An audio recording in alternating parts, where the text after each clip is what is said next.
La Bible en un an. 1 Chroniques chapitre 15 à 1 Chroniques chapitre 16, verset 36. Psaume 10, 1 à 15. Proverbe 19, 6 à 7. Lecture du 13 juillet.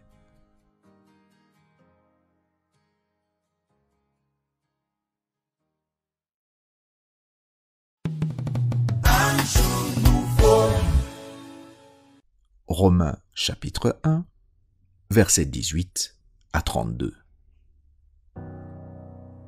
La colère de Dieu se révèle du ciel contre toute impiété et toute injustice des hommes qui retiennent injustement la vérité captive, car ce qu'on peut connaître de Dieu est manifeste pour eux, Dieu le leur ayant fait connaître. En effet, les perfections invisibles de Dieu, sa puissance éternelle et sa divinité se voient comme à l'œil depuis la création du monde, quand on les considère dans ses ouvrages.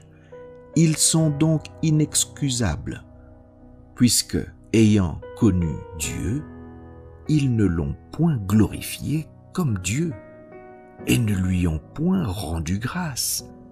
Mais ils se sont égarés dans leurs pensées et leur cœur sans intelligence a été plongé dans les ténèbres. Se vantant d'être sages, ils sont devenus fous. Et ils ont changé la gloire du Dieu incorruptible en image représentant l'homme corruptible, des oiseaux, des quadrupèdes et des reptiles. C'est pourquoi Dieu les a livrés à l'impureté, selon les convoitises de leur cœur, en sorte qu'ils déshonorent eux-mêmes leur propre corps.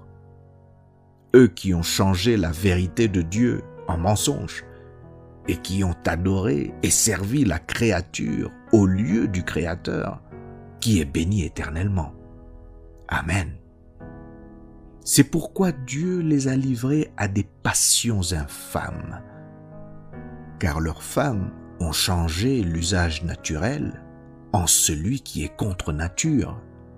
Et de même, les hommes, abandonnant l'usage naturel de la femme, se sont enflammés dans leurs désirs les uns pour les autres, commettant, homme avec homme, des choses infâmes et recevant en eux-mêmes le salaire que méritait leur égarement.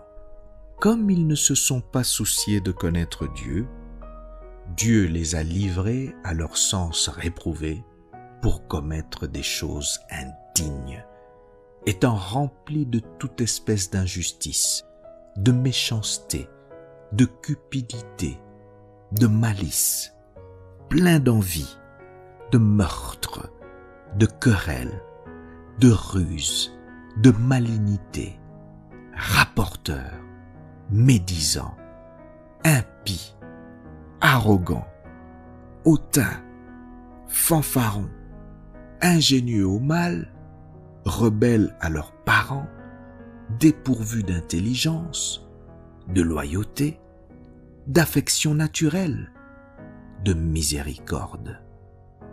Et bien qu'ils connaissent le jugement de Dieu, déclarant dignes de mort ceux qui commettent de telles choses, non seulement ils les font, mais ils approuvent ceux qui les font.